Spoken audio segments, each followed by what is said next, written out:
तो दोस्तों, कैसे हो आप लोग। ये क्वेश्चन यहाँ पे मैंने लिया हुआ है भाई प्रोजेक्टाइल मोशन से, और 2019 जेई एडवांस में पूछा गया था ये क्वेश्चन। तो भाई बहुत अच्छा क्वेश्चन है, तो देखते हैं इसे। ये बोल रहा है कि जो क्वेश्चन है ये बोल रहा है a ball is throne from ground eight an angle theta with horizontal and initial speed u not for resulting projectile motion. The magnitude of average velocity of ball up to the point where it strikes the ground for first time is v1। तो भाई ये कह रहा है कि theta angle पे इसे फेंका गया और इनिशियल स्पीड थी u नॉट। तो ये क्वेश्चन का डायग्राम है। तो भाई ये बोल रहा है इसके आगे रिजल्टिंग प्रोजेक्टाइल मोशन, जो यहाँ से प्रोजेक्टाइल मोशन शुरू हुआ, the magnitude of average velocity of the ball up to the point where it strikes the ground for first time is v1। इसका मतलब यहाँ से फेंका तो पहली बार ग्राउंड को यहाँ पे हिट करेगा भाई ये इस पॉइंट पे। तो इस पॉइंट तक के लिए जो यहाँ तक ये जो मोशन हुआ है यहाँ से लेके यहाँ तक, इसमें जो आपकी एवरेज वेलोसिटी है उसका मैग्नीट्यूड आता है v1। ये बता रहे हैं कि इस पार्ट ऑफ मोशन के लिए जो पहली बार स्ट्राइक कर रहा है ग्राउंड को, इसके लिए एवरेज वेलोसिटी आई v1। फिर बोलता है कि ग्राउंड को हिट करने के बाद बॉल रिबाउंड करती है सेम एंगल थीटा से। इसका मतलब अगर ये एंगल थीटा था तो ये एंगल भी थीटा होगा जब दोबारा रिबाउंड करेगी, but with reduced speed of u not by alpha. यहाँ पे स्पीड थी u नॉट जब इसको पहली बार फेंका था, फिर ग्राउंड को जैसे इसने हिट किया तो एंगल तो सेम रहा थीटा, लेकिन स्पीड रिड्यूस्ड हो गई, u नॉट बाय अल्फा हो गई। और भाई फिर कह रहा है कि its motion continues for a long time as shown in figure. ये 3 बार दिखा है लेकिन लंबे टाइम तक चलेगा, तो आगे भी चलता रहेगा इसका मोशन। तो भाई जो ये है जितने बार ये ग्राउंड को हिट कर रही है, स्पीड जो है 1 बाय अल्फा हो जा रही है, तो रिड्यूस हो रही है स्पीड। इसका मतलब अल्फा की वैल्यू जो है ग्रेटर देन 1 होगी, तभी ये रिड्यूस हो रही होगी। डिनोमिनेटर में 1 से बड़ा होगा तो ये पूरी वैल्यू जो है u नॉट से कम आएगी। तो भाई ये 1 बाय अल्फा टाइम्स हो जाएगी, तो यहाँ पे हो जाएगी u not bye alpha square. तो भाई इतना हम समझ गए। फिर ये कह रहा है इसका मोशन कंटिन्यू होता है लंबे समय के लिए, इसका मतलब ये चलते रहेगा आगे को। और कह रहा है if average velocity of ball for entire duration is 0.8 v1। तो भाई मैं इसको बोल देता हूँ पॉइंट ए और दूसरे पॉइंट को बोल देता हूँ बी। तो भाई जब ए से बी के बीच में इसने प्रोजेक्टाइल मोशन किया, उसके लिए एवरेज वेलोसिटी जो थी फर्स्ट टाइम जब ग्राउंड को स्ट्राइक किया तो यहाँ पे किया इसने बी पॉइंट पे, तो इस मोशन के लिए एवरेज वेलोसिटी बता रहा है v1। और पूरा जो लंबे समय के लिए मोशन करेगा उसके लिए एवरेज वेलोसिटी बता रहा है 0.8 v1 फॉर एंटायर मोशन। तो भाई समझ रहे होगे आप इसको मैं क्या बोल रहा हूं। एक बॉल था, उसको हमने ग्राउंड से फेंका था थीटा एंगल पे और इनिशियल वेलोसिटी u नॉट थी, और आगे इसने बताया जब ये यहाँ से फेंका तो प्रोजेक्टाइल मोशन करेगा, तो जो रिजल्टिंग प्रोजेक्टाइल मोशन है ये वाला, इसके लिए जो है एवरेज वेलोसिटी ऑफ बॉल जो है पहले पॉइंट तक जहां पर ये स्ट्राइक कर रहा है ग्राउंड को, तो मैंने इसे बोल दिया पॉइंट बी। तो इस पहले वाले प्रोजेक्टाइल के लिए एवरेज वेलोसिटी बताई गई है क्वेश्चन में v1 है। उसके बाद बॉल कंटिन्यू करती है सेम एंगल थीटा से, उठेगी ऊपर की ओर, फिर प्रोजेक्टाइल मोशन करेगी, लेकिन एंगल तो थीटा ही रहेगा आगे हर प्रोजेक्टाइल के लिए, लेकिन स्पीड जो है 1 बाय अल्फा टाइम्स हो जा रही है, और रिड्यूस्ड स्पीड ये बता रहा है, तो अल्फा जो है ग्रेटर देन 1 आएगा, तभी स्पीड जो है u नॉट से कम होगी अगली वाली, तो अगली हो जाएगी u not bye alpha square, क्योंकि ये कंटिन्यू हो रहा है। If motion continues for a long time, लंबे समय के लिए मोशन कंटिन्यू होगा तो स्पीड के अपॉन में 1 बाय अल्फा अगला हो जाएगा। जो अगला मोशन यहाँ पे बनेगा उसके लिए जो है एंगल तो थीटा ही रहेगा, ये थीटा ही रहेगा, पर ये जो है फिर से अल्फा से डिवाइड होके ये हो जाएगा u not by alpha cube, जो इसकी स्पीड है। और इस पूरा जो प्रोजेक्टाइल इसका होगा लंबे समय के लिए, जो मोशन हो रहे हैं अलग अलग प्रोजेक्टाइल बन रहे हैं जो इतने सारे, पूरे एंटायर मोशन के लिए एवरेज वेलोसिटी है 0.8 v1। तो वैल्यू ऑफ अल्फा क्या होगी ये पूछा है इसने। तो भाई बहुत अच्छा क्वेश्चन है, जेई एडवांस में पूछा गया था इसको 2019 में। तो आओ अब देखते हैं इसको कैसे करेंगे हम। तो भाई अब देखते हैं इसे कैसे करेंगे। तो यहाँ पे मैं थोड़ा बहुत आपको बता दूंगा। देखो जब ए से बी के बीच में इसका मोशन हुआ है, ए से लेके बी के बीच में, तो भाई अगर मैं बोल दूं यहाँ को मेरी वाई एक्सिस है और इधर की ओर है इसकी एक्स एक्सिस जो ये है, तो पहले मोशन की मान लो अगर रेंज आर है यहाँ पे, तो भाई जब ये प्रोजेक्टाइल मोशन कर रहा है तो यहाँ से इसने स्टार्ट किया और यहाँ पे ये आ गया, तो इसकी डिस्प्लेसमेंट जो है आर हो जाएगी पहले वाले प्रोजेक्टाइल के लिए। तो एवरेज वेलोसिटी v1 दी गई है, तो भाई हमें पता है v1 जो होगा, एवरेज वेलोसिटी अगर है v1 तो ये हो जाएगा डिस्प्लेसमेंट, क्योंकि इस वाले मोशन के लिए डिस्प्लेसमेंट जो है रेंज के बराबर होगा r, और टाइम जो है ये जो ले रहा है टाइम इंटरवल, मान लो यहाँ से लेके यहाँ तक मोशन हम देख रहे हैं, जब भी एवरेज वेलोसिटी निकालते हैं total displacement upon total time करते हैं, तो पहले मोशन का डिस्प्लेसमेंट है ए बी जो कि है रेंज के बराबर आर के बराबर, और टाइम जो है लेगा इस मोशन के लिए वो होगा टाइम ऑफ फ्लाइट के बराबर कैपिटल टी। और भाई हमें पता है आर बाई कैपिटल टी जो होता है वो आता था यू कॉस थीटा, क्योंकि हमारा एक्स होता है you cos theta into T. तो जब हम x की जगह r पुट करते हैं तो टाइम हो जाता है टाइम ऑफ फ्लाइट, ये मैंने आपको बताया था पिछले वीडियो में। तो यहाँ से जो v1 है एवरेज वेलोसिटी निकल के आएगी u cos थीटा, यहाँ पे u है u नॉट, तो यहाँ पे भाई v1 निकल के आ जाएगा u naught cos theta, since x is equal to r पे time is equal to capital T या फिर टाइम ऑफ फ्लाइट होता है। तो ध्यान रखना एवरेज वेलोसिटी v1 जो है u नॉट cos थीटा है, और u नॉट जो है पहली बार वेलोसिटी है जब आपने इसको ऊपर की ओर फेंका था जिससे इसका प्रोजेक्टाइल मोशन स्टार्ट हुआ था। अब भाई हमारा जो है यहाँ तक हमने देख लिया, फिर ये बोल रहा है मोशन कंटिन्यू होता है इसका लंबे समय के लिए, और एवरेज वेलोसिटी जो है एंटायर ड्यूरेशन के लिए वो है 0.8 v1।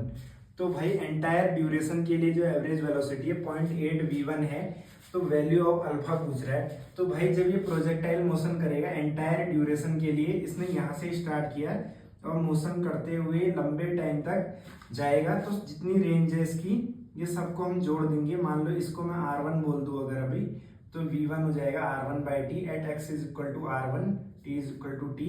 तो भाई v1 आ गया u नॉट cos थीटा, इसको मैं बोल दूं r2, इसको मैं बोल दूं r3 एंड सो ऑन, ये चलेगा लंबे समय के लिए चलता जा रहा है। तो जो इसकी डिस्प्लेसमेंट होगी वो हो जाएगी r1 plus r2 plus r3 plus dash dash dash so on, क्योंकि ये लंबे समय के लिए मोशन करेगा। तो इसकी डिस्प्लेसमेंट जो है आ रहे ही इस पॉइंट पे, तो लास्ट पॉइंट जो होगा इसका एक्स एक्सिस में आएगा, तो भाई डिस्प्लेसमेंट जो है इधर की ओर होगी, वाई एक्सिस में कोई कंपोनेंट नहीं होगा डिस्प्लेसमेंट का। तो इसकी टोटल डिस्प्लेसमेंट जो है एंटायर ड्यूरेशन के लिए एवरेज वेलोसिटी दी है 0.8 v1, तो 0.8 v1 इज इक्वल टू आ जाएगा निकल के r1 plus r2 plus r3 plus so on, और ये चलता जा रहा है लॉन्ग टाइम के लिए। तो इसको हम मानेंगे अप टू इन्फिनिटी ये चल रहा है, क्योंकि इसमें कितने टाइम तक ये चल रहा है मतलब कितने बार ये ऐसा मोशन कर रहा है दिया नहीं, लॉन्ग टाइम लिखा है इसने, तो इसको हम इनफाइनाइट मान के चलेंगे। और जो नीचे टाइम है पहले मोशन में जब इसने पहली बार मोशन किया, इसकी टाइम ऑफ फ्लाइट के बराबर इसने टाइम लिया हुआ कैपिटल t1 इसे बोल देता हूँ। ये जो टाइम ऑफ फ्लाइट है इसको मैं t1 बोलता हूँ, इसका टाइम ऑफ फ्लाइट t2, इसका t3, इसका t4 एंड सो ऑन। तो टोटल डिस्प्लेसमेंट तो ये हो गई, टोटल टाइम क्या हो जाएगा, टाइम ऑफ फ्लाइट पहले का प्लस दूसरे का प्लस तीसरे का प्लस चौथे का, और ये चलता चला जाएगा। तो भाई t1 plus t2 plus t3 plus dash dash dash, ये ऐसे चलता चला जाएगा। तो भाई अब हम यहाँ पे रखेंगे r की वैल्यू और t की वैल्यू, तो देखते हैं इसको कैसे बनेगा। जो r होता है ये होता है u square sine 2 theta upon g, और टाइम होता है 2u sine theta upon g। तो भाई इसमें जो है जब हम इसको रखेंगे यहाँ वैल्यूज को पुट करेंगे, तो g से g तो कैंसिल हो जाएगा, सबके नीचे g आ रहा है, r वाले टर्म्स में भी g आ रहा है और टाइम वालों में भी g आ रहा है, तो g कैंसिल हो जाएगा। और ऊपर जो है u स्क्वायर कॉमन लेंगे अगर, तो भाई ये ऐसे बन जाएगा। इसको मैं थोड़ा इरेज करता हूँ फिर सॉल्व करूंगा इसे, तो इतना आप नोट कर लो, फिर आगे इसको देखते हैं।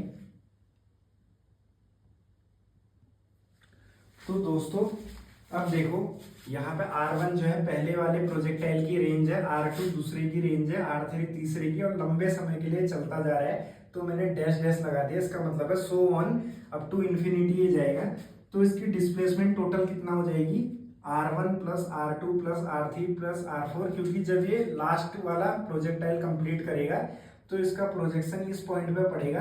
तो यहाँ से लेके लास्ट वाले की दूरी डिस्प्लेसमेंट होगी, और वो जो है displacement total displacement upon total time average velocity होता है एंटायर मोशन के लिए, उसकी वैल्यू है 0.8 V1। और हमें पता है यहाँ से हमने निकाला था V1 इज इक्वल टू आया था U0 cos थीटा। तो भाई अब देखो, अब R1 R2 R3 और नीचे आ रहा है सबका सम टाइम ऑफ फ्लाइट्स का।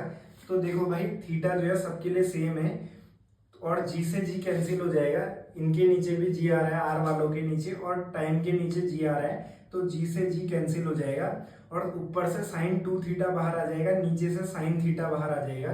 तो ये बन जाएगा साइन, ऊपर बनेगा यू साइन, ऊपर बनेगा साइन 2 थीटा, नीचे बनेगा साइन थीटा। ये कॉमन आ जाएगा ऊपर से और नीचे से, क्योंकि आर वालों में से साइन 2 थीटा कॉमन आ जाएगा और नीचे वालों में से साइन थीटा कॉमन आ जाएगा।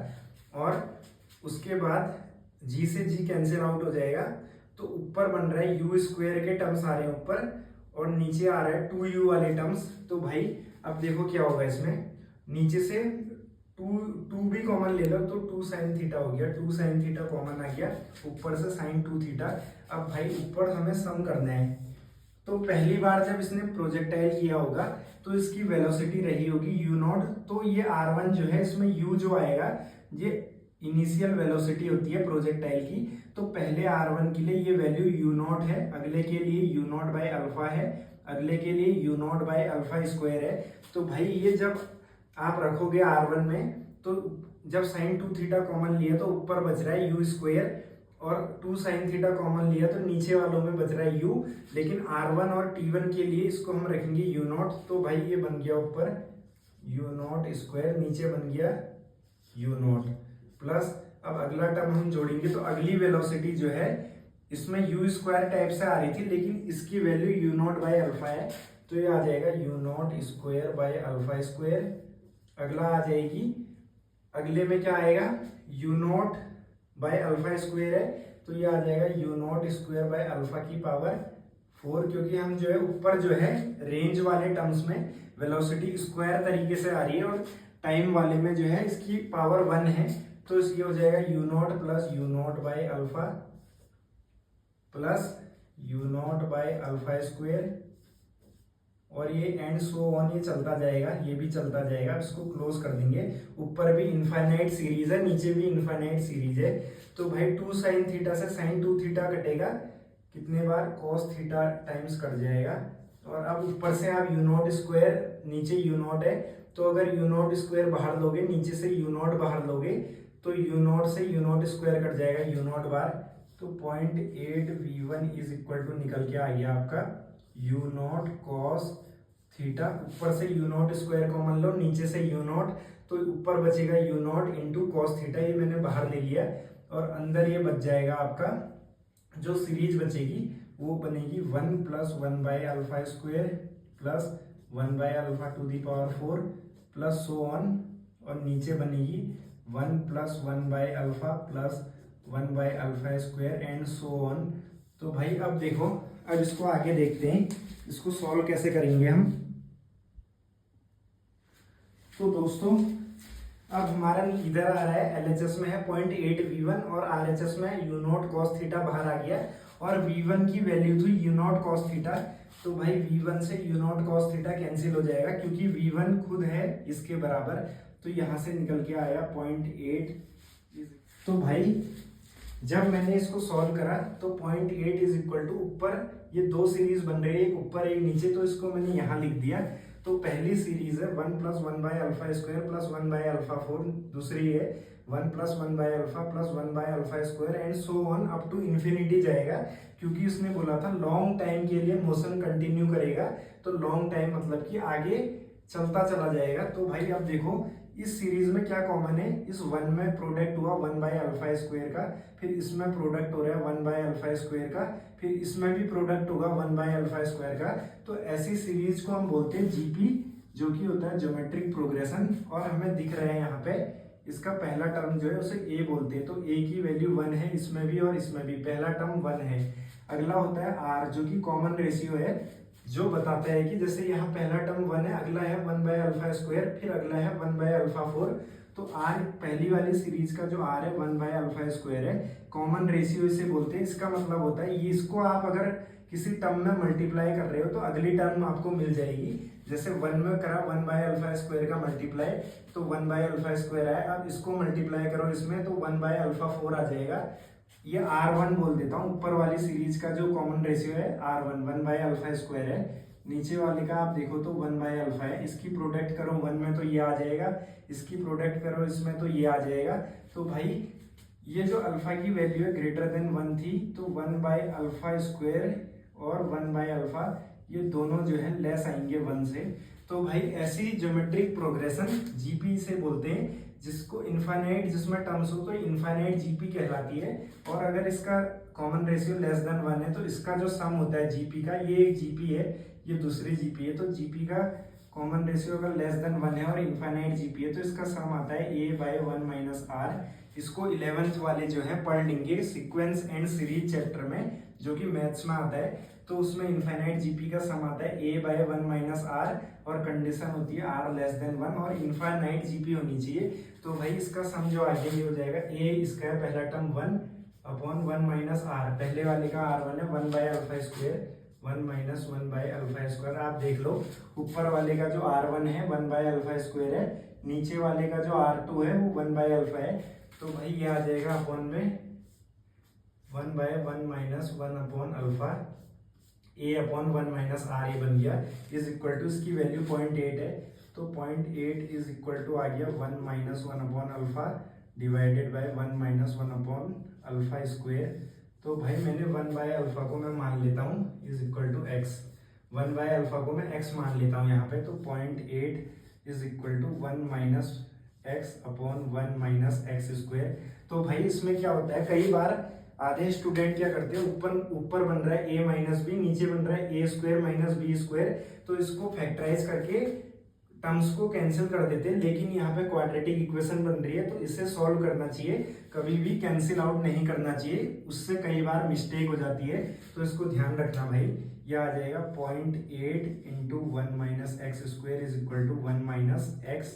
तो इसको मल्टीप्लाई कर दो अंदर, ये बन गया 0.8 - 0.8 x² is equal to 1 - x। तो भाई इनको इस तरफ शिफ्ट कर दो तो 0 इज इक्वल टू बन जाएगा 0.8 x² - x + 0.2। इस पूरी इक्वेशन को 10 से मल्टीप्लाई कर दो तो ये क्वाड्रेटिक इक्वेशन मिल जाएगी, 8x² - 10x + 2 is equal to 0। अब इसको फैक्टराइज कर देते हैं, तो ये हो जाएगा 8x² - 8x - 2x + 2 is equal to 0। तो भाई यहाँ से 8x आ गया कॉमन, x - 1 बन गया यहाँ पे, माइनस का 2, x - 1 इज इक्वल टू 0। तो 8x - 2 और x - 1 इज इक्वल टू 0। तो यहाँ से x की वैल्यू आ जाएगी 1/4।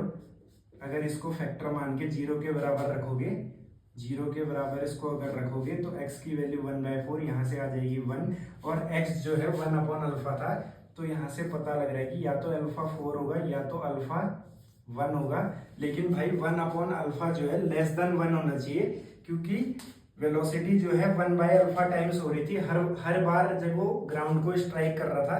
तो अगर अल्फा 1 हो जाएगा तो वेलोसिटी तो सेम हो जाएगी, तो भाई उसके लिए रिड्यूस्ड वेलोसिटी नहीं रहेगी, तो ये वैल्यू जो है पॉसिबल नहीं है। तो अल्फा की वैल्यू 1 पॉसिबल नहीं है, अल्फा आ रहा है 4, तो अल्फा आएगा 4, क्योंकि अगर अल्फा 1 हो जाएगा तो 1/α भी 1 हो जाएगा। और हम कर रहे हैं u0/α, तो u0/α²। तो भाई ये जो है वेलोसिटी रिड्यूस नहीं हो रही है, जैसे यहाँ पे u0 थी पहले वेलोसिटी, फिर हमने करा u0/α, तो रिड्यूस नहीं हो रही है। अगर अल्फा को 1 रख दोगे तो वेलोसिटी तो u0 रह जाएगी, तो अल्फा की वैल्यू 4 ही सही होगी। तो इसका करेक्ट आंसर है अल्फा इज इक्वल टू 4। और भाई एक चीज ध्यान रखें, ऐसी इक्वेशन जब भी आती है स्क्वायर में तो इसको क्वाड्रेटिक इक्वेशन वाले तरीके से सॉल्व करें। ऐसा मत करें कि 1 माइनस एक्स है और ये 1 माइनस एक्स स्क्वायर बन रहा है, ये आप करो 1 प्लस एक्स 1 माइनस एक्स, तो आप इधर से इसको कैंसिल कर दो। इससे भी जो है इस केस में तो आंसर आ जाएगा 4, लेकिन कई बार जो होता है आपसे दूसरा फैक्टर मिस हो जाएगा और राइट आंसर अगर इसमें छुपा होगा तो आप वहां पे गलती कर जाओगे। तो भाई ध्यान रखना है, प्रॉपर तरीके से करना है यूज मैथमेटिक्स का और गलती नहीं करनी है ऐसे क्वेश्चंस में। तो भाई बहुत ही बेहतरीन क्वेश्चन था जेईई मेंस का। तो अल्फा की वैल्यू यहाँ पे 4 आ गई और क्लोज हो गया भाई, ये क्वेश्चन ओवर हो गया। Thank you.